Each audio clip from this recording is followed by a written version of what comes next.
Welcome back to the Bunker Podcast. We are back again with another exciting guest here today. They are a funk band by way of Sheffield / Wakefield, am I correct there? Yeah. This is Concrete Fuzz, ladies and gentlemen. How are we doing, boys? Yeah, nice. Good to have you on. Cheers. Good to have you on. Good. I can't reach you guys. Yeah, you can. Oh, Yeah, you can. Yeah, there we go. We got long arms, man. I try my best. Yeah, make sure to smash a like and a subscribe if you haven't already. Just to get the boring admin stuff out of the way. There we go.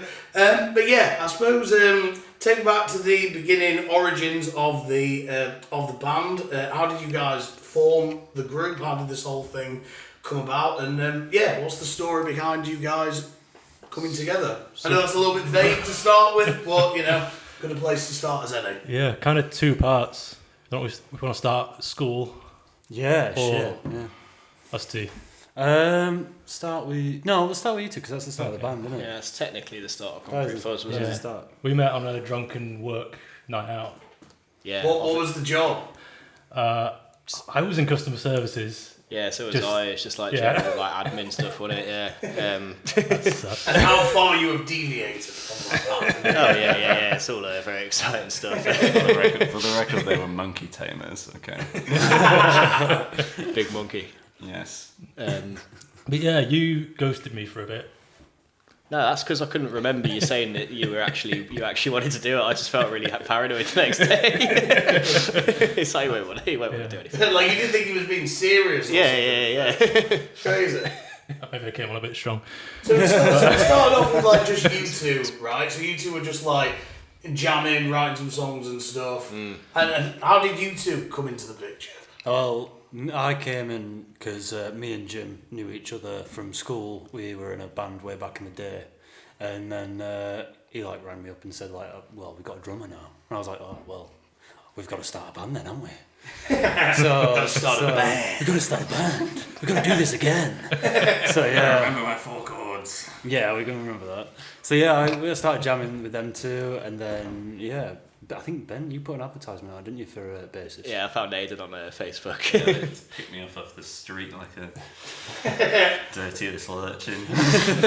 So you were kind of like the outsider coming in sort of thing. Like these three kind of knew each other prior, and they just found you online. I sort had of no thing. business being there whatsoever. No. No, it's destiny, man. You seem like part of the furniture now, though. Like that kind of the relationship is clearly. I don't know if that's a compliment or not. Thank you. Take it whichever way you please, sir. Yeah, I hadn't been in Sheffield long, and I hadn't been in a band before, so I was kind of putting feelers out and came across an interesting ad. I was going to say, what was it that attracted you to these guys specifically? They just sounded the least crap, to be honest. That's a nice compliment. Yeah, That was cheers. back then. We were really bad. Like, that's the best So fucking. Sadly, yeah. I was just intrigued by the mix of genres that it didn't really make sense from the description, because it lifted off a bunch of artists who were completely at odds with each other. Will you try and describe this band? Oh, exactly. That's why I was intrigued. Well, that actually kind of moves it nicely onto what I was going to ask you about the sort of mix of influence and stuff. So it is just very off the wall, very different. Like as you said, stuff that you would not expect to amalgamate together at all. So you've got the sort of super funky kind of Stevie Wonder style like riffs and stuff going on in there, but then obviously your vocals are much more much more in kin with screamo metal, It's so Stevie Wonder. Yeah. It's so Stevie Wonder. Just ripped him off entirely. Can you not see that? But yeah, how did you stumble across that kind of amalgamation of sounds really? Well, I think that developed when I came into the room when Jim got me in, and it was like a mix of like strange timing and different effects and stuff like that, and obviously guitar and all that lot. And then I was like, well, what can I do? Because I don't feel like I can sing in these songs. So I'm like, what else can I do? So I started like trying a rhythm kind of vocal, like sort of rapping in a way. And then like it went more like hardcore sort of element to just because I wanted to do that, to be honest. I just forced it in there. Like a square in a round You bring hole. the aggression, you bring the kind of like toxic masculinity, testosterone. Like, it's not, like the music's like a lot of it's very chill, but like you just add a completely different dimension. I'm to just it all. letting the Beats us all demons up out. after the show. Yeah, I'm an abuser. No, I'm not. I'm very much just getting out my demons. That's the best way I can describe it. Just getting out the fucking aggression that's just always at the back of your head when you're in like jobs like customer service and stuff like that. It just bottles up and you're ready to just go for it. You're there like, hello there, can I like help you, with your like gas and electric today? In my mind, I'm like, I I want to die. Yeah, I eat you. Yeah. I suppose that's what kind of art is designed and is there to do. Really, it's like we kind of have to go through day-to-day life and bottle all that stuff up. Whereas art is that's the way we get all of that stuff out. It's the outlet for sure. You just did it in a particularly angry way. Yeah, yeah. Like you're like the anger, the rage, the sort of like what's the word? Like societal anarchy. And then what's you guys as like? So obviously to contrast that, you guys are quite like different with what you guys bring to the table. What's you guys' relationship, or how do you guys engage with that? I suppose. Well, me and Ben are just musical wank. Like, Wank over me. Okay. Expand on that.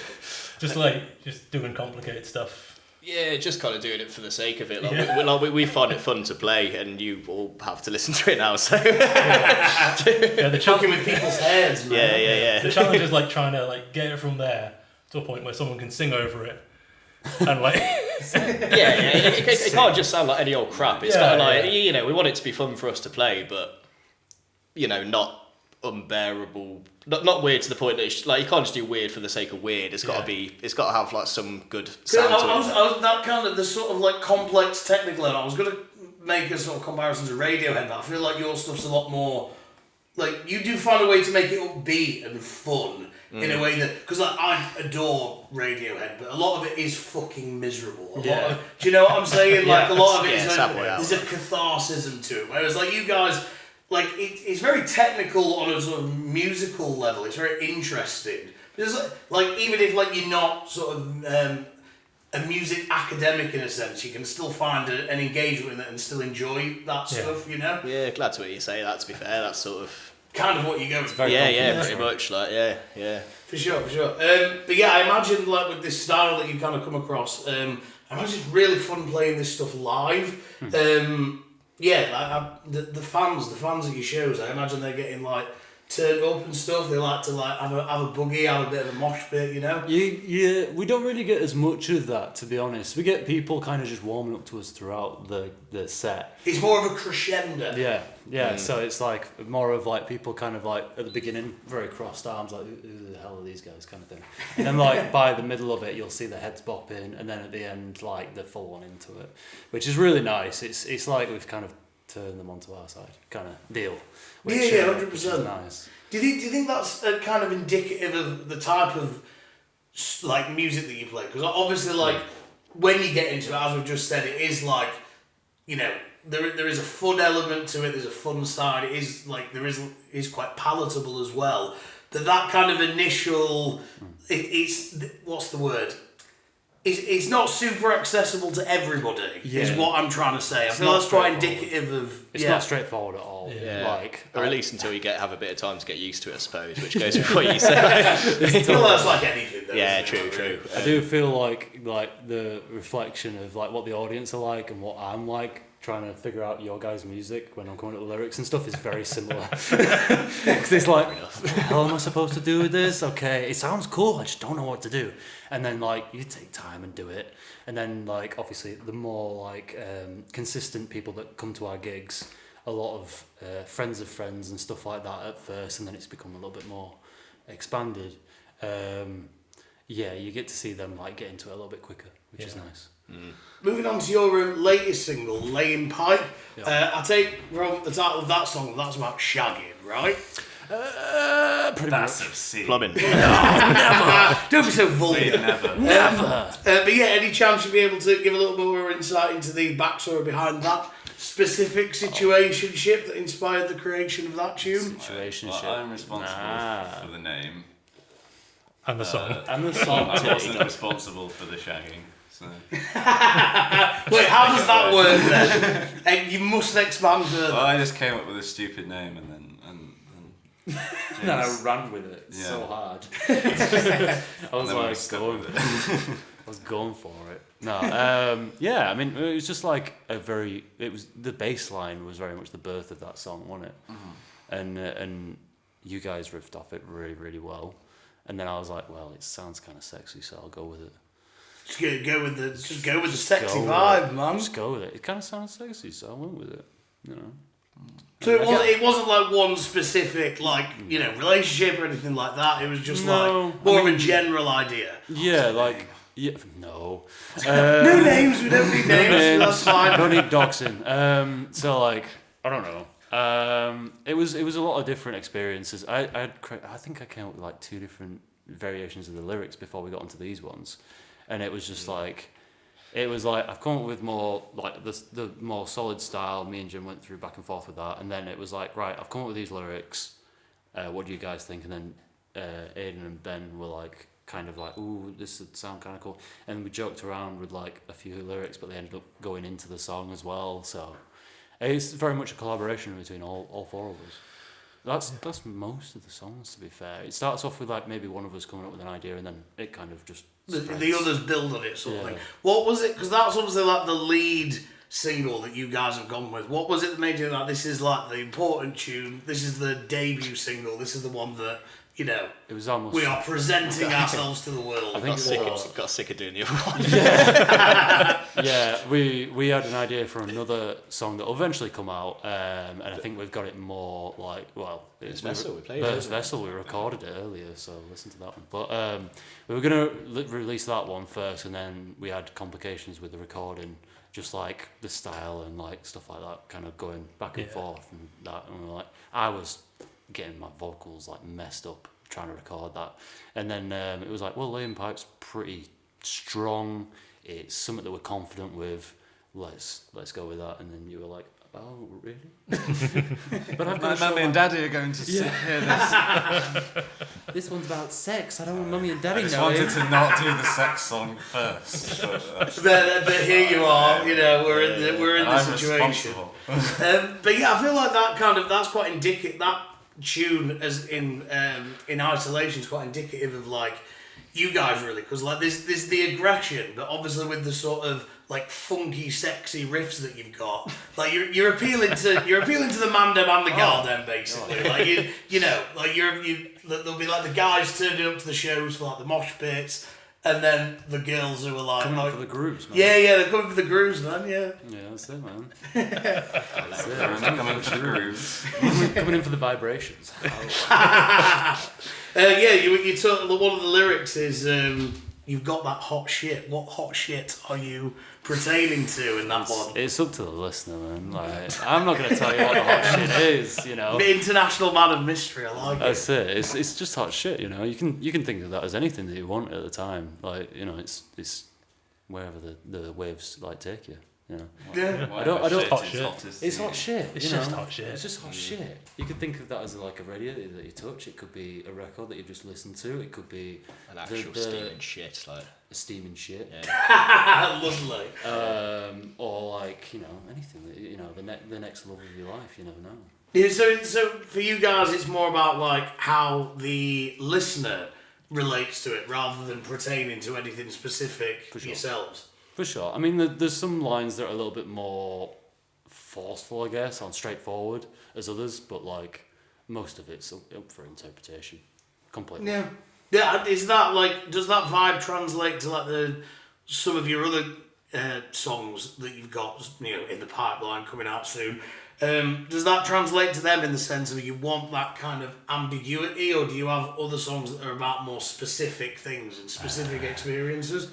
It comes about. Like we've got a couple that we say are about certain things, but I kind of think like We're Your Friends is kind of We're Your Friends vague, is very vague, but also like it is up for interpretation, but you kind of get the gist. Whereas And then there's Mother is God, which is another one that we play live, which is... I've heard that one. Tell me a little bit more about Mother is God. Like, what's... So... Because I was struggling to, like, break it down, because obviously when I was filming you guys playing live... That was last year, yeah. Yeah.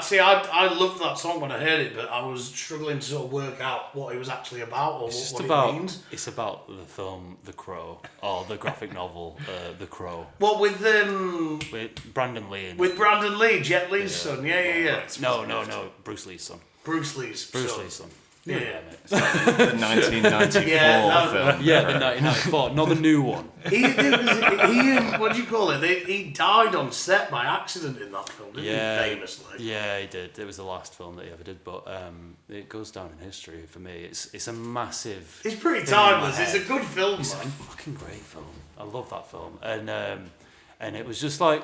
It was a punk kind of Fury kind of style sort of song. Yeah. And I was like, well, I like The Crow. And then I started like doing the chanting sort of like, I am the Crow kind of stuff. Yeah. And then it was like, well, this is what this song's about then. So I just went on like, I went through the graphic novel and found like lines that I liked, and then went through the film and picked lines that I liked as well. And then, yeah, that's how that one's written. So it's very much taking a work of fiction and putting your own spin on it in a way. Well, it's like a, what do they call it, like a homage. Well, why the title Mother is God? Because that's one of the lines out of the film where he's, I think it's where he's, there's like a little girl in the film and her mum is a heroin addict and he's like extracting the heroin, because he's got superpowers basically. Yeah. He's extracting the heroin out of her veins and he's like saying Mother is God. Some dark shit. It's really dark, but it's so good. It's so dramatic, Well, it's me in it. I'm dramatic, so. Yeah, there is. I feel like there is like a theatricalness to seeing you guys perform live. Is that like, this isn't one anything I've written down? It's just a bit of a tangent, but like, is that something you were sort of consciously aware James of? is a secret theatre kid, I think. No. Yeah, I did some like performance and stuff when I was younger, and did some acting and stuff. And I've slowly but surely kind of worked it into the music, yeah. Because at first I don't think I had the confidence to do it, to be honest. And then as we've got more comfortable on stage, I brought it out a little bit more, and it seems to have worked well in our favour, I guess. So I'm going to keep doing it. As long as I don't like force it, that's the main thing. Yeah, like that's the thing. It comes across like natural with you guys without there being a sort of, I want to say, too much of an ego. I'm not sure if that's the right word. I'm not sure that's the right way of phrasing it. Straight to my head, that is it. You said that. But no, yeah, I feel like it's you've worked that sort of theatrical element into it really well. Really, you lean into moments when it feels right. Otherwise, it's forced, like I said, and you don't want to go too far the other. Like, you see so many like bands that. Like music, or well, I say bands like singers, rappers, artists in general, who've got like so much talent, but then the stage presence element is just sort of lacking. Like a guitarist just stood there, like But I feel like you need to draw people in with it. Do you know what I mean? Fun with it, like for sure. If you're not having fun on stage, nobody's gonna have fun down there. You know what I mean? Like. It's all good being the greatest musicians or whatever, but if you haven't got a stage presence, like people don't connect. People don't connect. Yeah, that's simple as. Yeah, the only people who can just sort of stand there, like stone faced, without really doing anything. I was going to say Kraftwerk. Oh yeah. But that's because they have What about like shoegazers? They worked very hard to make that. Yeah, that's a very particular Interesting. style, though. His yeah. presence, like they're very much like. That's all just. They just couldn't the move on, personality could they? there Because is that's just so many fiddling. True. It's just fiddling with pedals, isn't it? Yeah. That is the shoegaze. That's kind of with them. It's Not fiddling. because of the kind of music they make. It's I suppose they can get away with it in a sense, whereas. For 99, the other 99% is like you've got to be bringing something.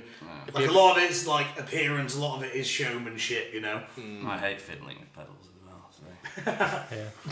That's much more up your street. Yeah, I always miss my pedals though. That's Or you'd knock your pedal board over. yeah, I've got better at not doing that. Yeah, you've got a lot better, mate. I feel like you all have like different sort of roles in this sort of like project or idea. So like, I feel like you three are very much like the engine room, and you're very much like the bells and whistles, the showmanship. Bells and whistles. Yeah, I set the alarm off when things are going wrong. It's usually me that's making the things go wrong. Yeah, it's. I think these guys are like everything, like the driver of the boat, the engine room, everything. And then I come on and just go like, "Hey guys, what about these little words that I've got?" You're the masthead. Yeah. I'm the one in the crow's nest. That's right. I'm the one in the crow's nest going. Or you guys are like 3 in the hours steam too room, late. shoveling the coal, just like getting in there. You're there just like getting all arty-farty with it. It's a nice view, this isn't it? Smoke cannons. I feel like you very much need that though. You very much need both sides of the coin to make it work, you know? I think we've got a good dynamic, honestly. Yeah. I hope so. Yeah, I I'd hope say so. But yeah, I've noticed you guys don't have any music videos out, any sort of like visual presentation. Is that intentional by design, retaining the mystery, or Nah. is that something you're just getting around to? Yeah, no, it is actually. Yeah, we're strong and mysterious and. Yes. Yeah. Depends how you want to play that. you know? Yeah. So I'm giving you an out if you want it, you know. It's just organising everything, to be honest. We're very like a small team. Like just because we're signed with Hellenic Records doesn't mean there's a bunch of people behind that. There's very few people behind it, and they do a great job of what they do. It's just there's not that many people.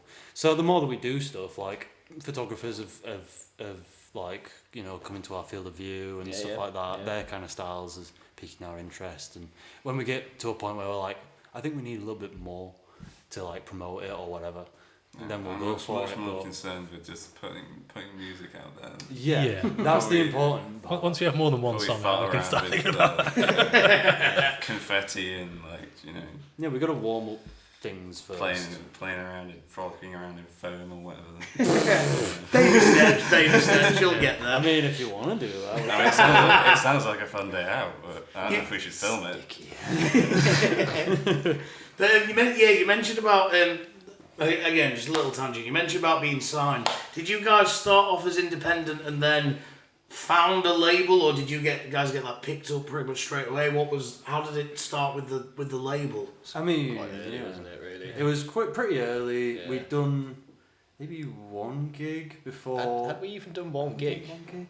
I feel think we like- just had stuff I mean, lined I up. can't remember, but I reckon it was really early though, wasn't it? It was just we just happened to know David. He's the man who he's does the it guy. I suppose it's not what you The know, main it's who you know sometimes, you know. It's who you blow. Yeah, it's yeah. He's not the fattest of cats, but you know. No, definitely not. But if he's got your best He wanted to interest at help us heart, it out, doesn't so- really matter, does it? Like, That's it. I mean, And It keeps us on track. he does. He does. He has like, you know, always has like, we've got planned, we've got new songs coming out, and then he'll try and put something towards it, or he'll organise something to promote on the record labels, like socials and stuff, and reaching out to like radio stations. He does that quite a bit. I mean, laying pipe, we couldn't get anywhere played because it was just hot shit. So like, filth. I mean, yeah, exactly. We're not like, we're not out there to like be on the radio particularly, but it'll be nice to boost like stuff. Well, you know, I feel like you need one of those tunes that like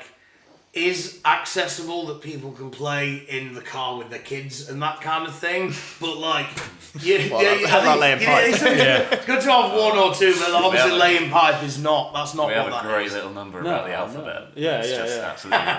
absolutely great. Laying pipe played at your local primary school. I feel like if you were like, if that was the emphasis with everything, I feel like it sort of takes some of the creative freedom out of it in a sense. Completely. Like, I think Burst Vessel hasn't got that much profanity in it. No, I don't think it has. Profanity.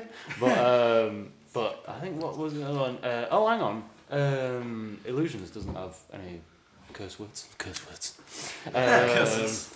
So like I do it when it's when I feel like Cleansed it. version. I have to be said live. I just put a fucking in there every now and again. But we're all grown ups here. We all know what the vibe is. You know? Fuck. yeah, as long as I don't see like a small child at the front near the stage while I say like all this stuff, I'm alright. If they're in the background somewhere, I hope it's Just cover his ears. Just cover his You just can't look him in the eyes while you do it. Definitely not. No. The disapproving parents. Parents are encouraging, like, They shouldn't bring their kids to our gigs. Yeah, start wrapping up here, guys. Do you have any other upcoming projects in the pipeline for fans to keep their eyes out? Keep their eyes out for. Just new tunes, I suppose. Yeah. More tunes. Illusions will be done soon. Yeah, we got the actual recordings completely finished on that. Yeah, on Sweet, Illusions. sweet. Just finishing some mixing on that. Yeah. Well, what's that song about? Just a little insight. You got the vocal man. Illusions. It's about a lot of stuff. Like we said earlier, we don't like to go like this is what it's about. But if you listen to the lyrics, you'll find that there's some like anti-authority stuff, some just reflecting on our world as it is now. Yeah, pretty much. Right. There's like an anarchism to it. Like, in all the tunes that we do, there's anarchism involved. It's like punk tapas. Yes. Yeah. but it feels like with you guys' stuff, it's not like there is an anarchy element to it, but it's not super on the nose. No. Like you're not going out there and saying like fuck Tony Blair and fuck Boris Johnson. Do you know what I mean? Like Past politicians. We're after you. But yeah, no, it feels like the metaphorically more layered, I think if we do something like that, it's going to be live, like whatever's in the news that week, like that kind of stuff. Like when we did Singing Matilda once, when Richie Sunak was Prime Minister, I mentioned something then. But like, I don't want it to be too. You do a lot of improv live. Yeah, live, of course, but with the recordings, I kind of want to make it somewhat timeless. It feels as though you don't. Well, just what I'm picking up from what you're saying there, it feels as though whilst you're not afraid to address politics, you also kind of want to keep it apolitical to a degree. Like liberals like funky rock music as well. Republicans like funky rock music as well. It's like the Michael Jordan thing. Republicans buy sneakers. Yeah. You don't want to like put people off, sort of thing. I don't really think about that too much. No. I'm not like I am anti this, anti that, but I don't go like I'm gonna make sure that none of them fuckers listen to this tune. Very much. I'll put something in there, and if they catch it, it's like you still fell for it. You're still listening to it, vibing with it. Exactly. Yeah. But you're not like it's a kind of thing of what's the word? Yeah, just almost not like enforcing too much of your own personal beliefs on it, sort of thing. And no, it's just you want people to relate, right? That's it. I mean, relations.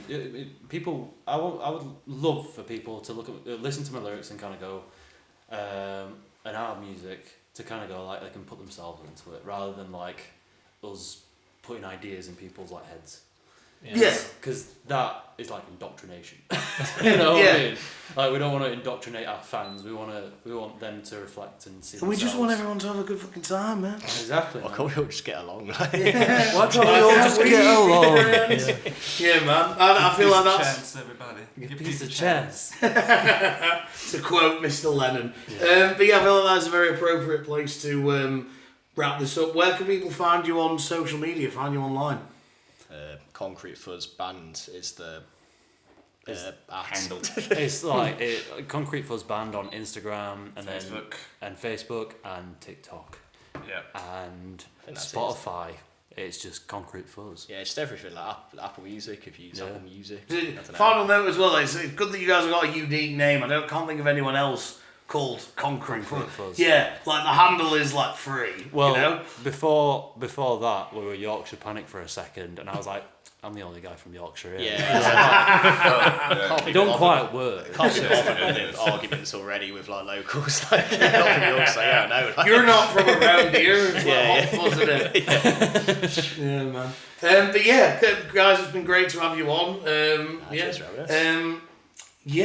The live session coming soon. We've already recorded that, but the interview will be out first, so keep an eye out for the live session. They're all super talented dudes, really nice guys as well, as you can see. I mentioned at the start of the video, drop a like, drop a subscribe. We've been the Bunker Podcast, back again with some more content for your little heinies. And yeah, peace out. See you in the next one, boys and girls. Just take it easy.